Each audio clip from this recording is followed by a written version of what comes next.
First, is today's early release of prisoners a mistake by the government? 020 7862 2222. About 1,100 extra prisoners are set to be freed today after serving 40% of their sentence. This follows the first batch of releases in September. This time, prisoners serving sentences of 5 years or more are eligible for release. Those convicted of sex crimes, serious violence and terrorism are excluded, but some people who committed manslaughter may get to walk free. The prison's watchdog has said it's inevitable some criminals will go on to reoffend. The government said overcrowding has pushed prisons to the point of collapse under the Tories. And this is the Justice Secretary Shabana Mahmood defending the drastic move. Even pulling these emergency release levers, it only buys us some time. It's not going to make the problem, the underlying problem, go away. And that is because the demand for prison places is going up by around 4,500 every single year. Whilst we will build the prison places that we need, the 14,000 that the previous government failed to deliver, we will deliver those. But it's not going to be enough because this is not a crisis that you can build your way out of. OK, the Justice Secretary there. What do we think? Danny? I don't like it, to be honest. I think people are sent to prison for a reason. We heard there that there are certain specifics that people aren't going to be released, but ultimately some people are. This isn't about whether it's a Labour issue or a Tory issue, whatever it is. Sure, this is a society issue. We need more people who are put in prison because they're behaving badly. Behaviour is getting worse. They're committing more serious crimes. Surely we need to look at that first and foremost. But no, I can't agree that releasing people early, if you've been sent to prison for a reason, I get, OK, maybe if it's maybe a fraud case or something that hasn't harmed anybody sort of per se or, something like that, there might be justification for doing that. But anybody with any sort of violence or harming somebody else or causing somebody distress, why are we letting those out? What do you think? Well, it's fine for us to debate this, but we absolutely have no choice. There is physically not room for the number of people that are being sentenced. Well, you put an extra person in each cell and then you've got room. This makes... Our prisons are Victorian. The conditions are disgraceful. And if we have any hope of people being rehabilitated to come back into society, then this makes it... There are three reasons that people are sent to prison. First of all, we must never forget the victims in all this, because they are the most important part. So this is where this is difficult for the victims. Firstly, it's a punishment. We understand that. So you're punished it should be a deterrent. It's a punishment and hopefully a deterrent. Maybe that's the second one. That's 4 now. Secondly, it is to remove them from harming the public. OK. Right. But thirdly, and more importantly, is to rehabilitate them into society, because otherwise they will go out, reoffend and come back in. That's the deterrent thing, right? The harder prison is, the less inclined you are to offend again. No, so if you go 3 to a cell, people think, I'm never going back to that. That doesn't... This is the big divide, isn't it? That doesn't work. If you look, and I'm sorry to bring it up, Scandinavia, if you look at Norway, recidivism is 20%. And they treat prisoners in a very, very different way. Prison guards have to go through a 2-year training course which involves psychology, so they're like mentoring. Do you know how many people in prisons in this country are basically illiterate? Over 50%. So they can't even read. So the hope of them getting a job when they come out. So that there's an enormous amount. I don't know. We've got Norwegian Maddie here. Yeah. Whether we should bring her in. Is it much nicer in prisons in Norway? Yes, it's sort of like a hotel. When you see the pictures, they have TV, they have everything. So and do Norwegians not get cross about that? Yeah, they do. Yeah. Do they? But then it stops people reoffending because they don't want to go back to jail. That's what I don't get. They might do, but I mean, we still have people in jail and everything. So yeah, it depends. They also go for pizza parties. The worst mass killings in post-war history. That's dreadful. Yeah. Was his name Breivik? Anders Breivik. Yeah. Yeah, but that's a one-off. We've never had one of those. So they also have a much lower crime rate as well. They have a much higher standard of living. But they've got loads of money there. Well, that's the point. They have a much higher standard of living, so they have a much lower crime rate. Well, they just hit oil and they've never stopped. We have more prisoners per head of population than that goes Russia Turkey than us. We are locking people up, and it's not But working. we're basically doing 5-minute sentences now, aren't we? You're going to jail for 5 minutes. So we have a lot of prisoners on very short sentences. And Yes. that's something they're looking at. But they're also looking. There are two things that really give me hope. One is that they appointed John Timpson, Lord Timpson of Timpson's, shoe. Lord people. Timpson of Timpsons. Lord Timpson of Timpsons. They've appointed him to look at the whole thing and be in charge. Okay. Now, he is one of the most sort of intelligent, benign, wise employers. I feel very positively towards, because he was almost the first employer to say that the menopause for female employees is very important, and he would... Yeah, and of course he employs ex-prisoners. And he employs ex-prisoners, yeah. As does Richard Branson, as do Boots, as do Tesco. So I had my shoes repaired at Timpson's the other day, and I found myself thinking, I wonder what crime this guy did.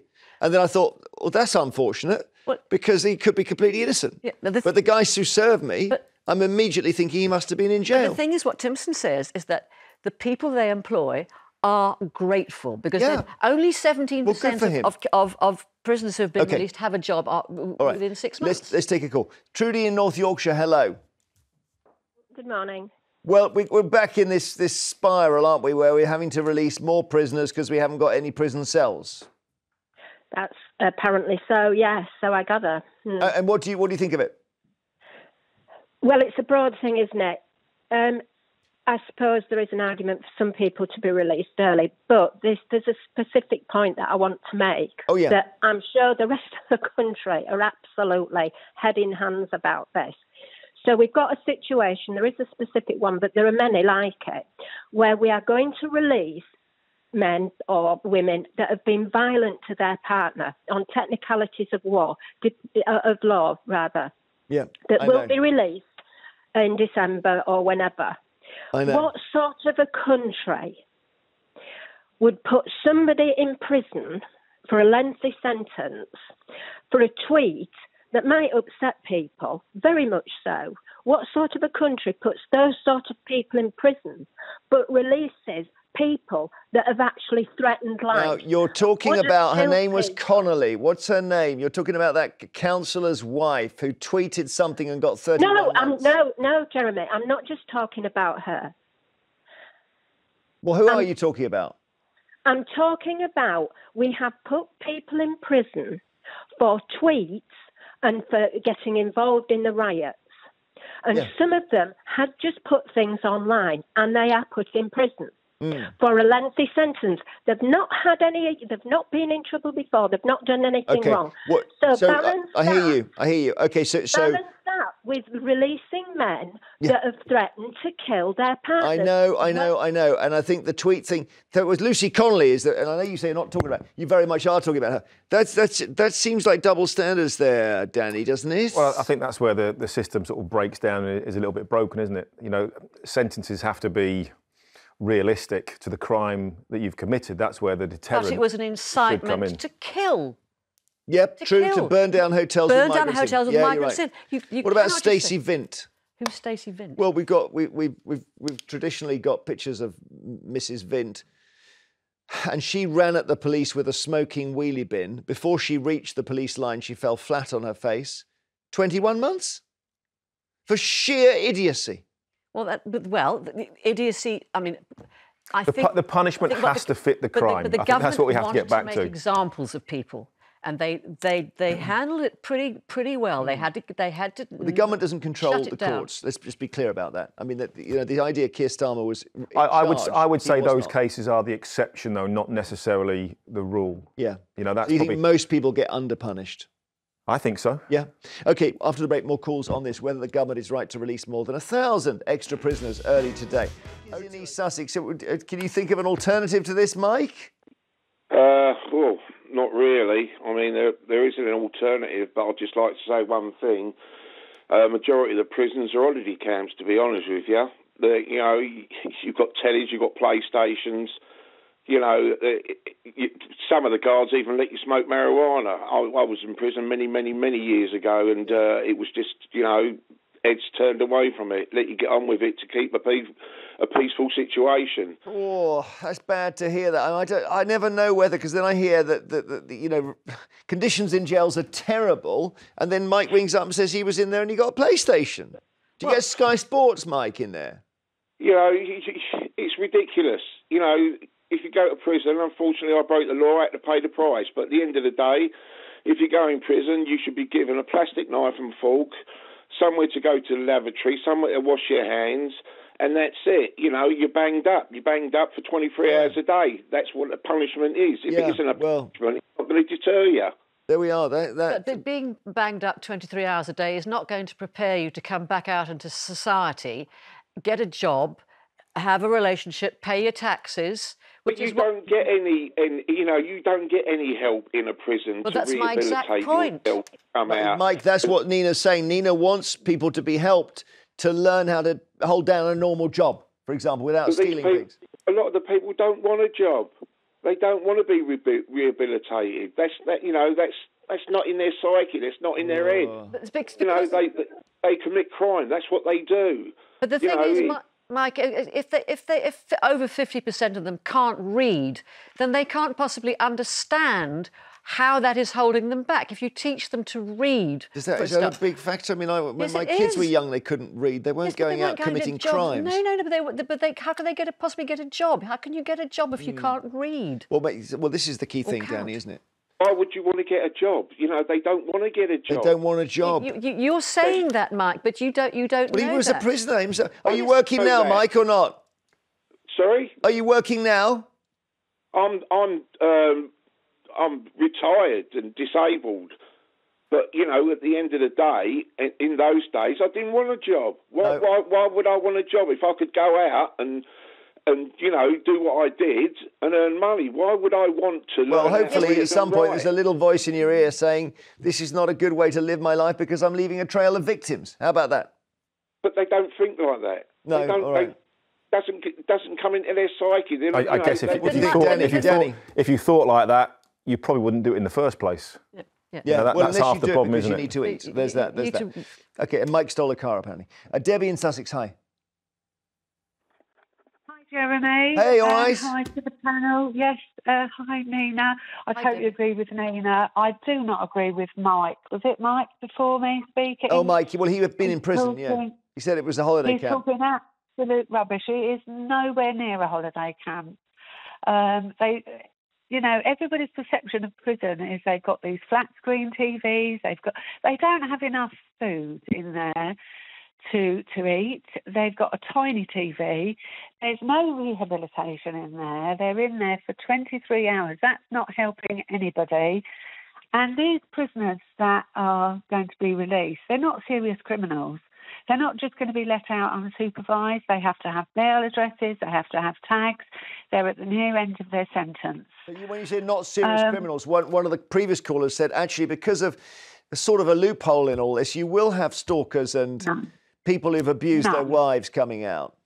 I mean, the system, you know, is broken. They might have the odd one that's let out, but they're not serious criminals. Are you involved with the criminal justice system? No, I'm not. Okay, you sound like you know what you're talking about. No. Oh, okay, so are you a relative of someone who's in prison? Yes. Okay, and they're struggling, are they? They're having a really hard time. And may I ask what the crime was? And the family's having a really hard time. A very low crime. Very low crime. Very low crime. The system was wrong. The person was out for a year on a tag and then put back in. It just doesn't make any sense at all. Okay. And, you know, they want to work. You can't get references. You can't get people to take them on. People don't give you a second chance. Can I just interject? Yeah, Danny. But we're now talking about people with sentences of longer than 5 years. I don't think you've been sent to prison for 5 years if it's almost a minor crime. 5 years is quite a long time to be sent to prison for. It is. That surely, I stalking, don't. it's That has to be violence. quite serious. Yeah, repeat offending. They've said no violence, no sexual crimes. So what happens is this, apparently, that the violent criminal goes out, breaches the terms of his licence, is put back in, and because he's back in not because of the original sentence, he's then eligible for release under this scheme. Yeah, that's the point. That's what happened last time, because they were categorised in a different way. But they know that. They've seen that loophole now, and surely they will move to shore that up. OK, thanks for all your calls on this. Later we'll be asking...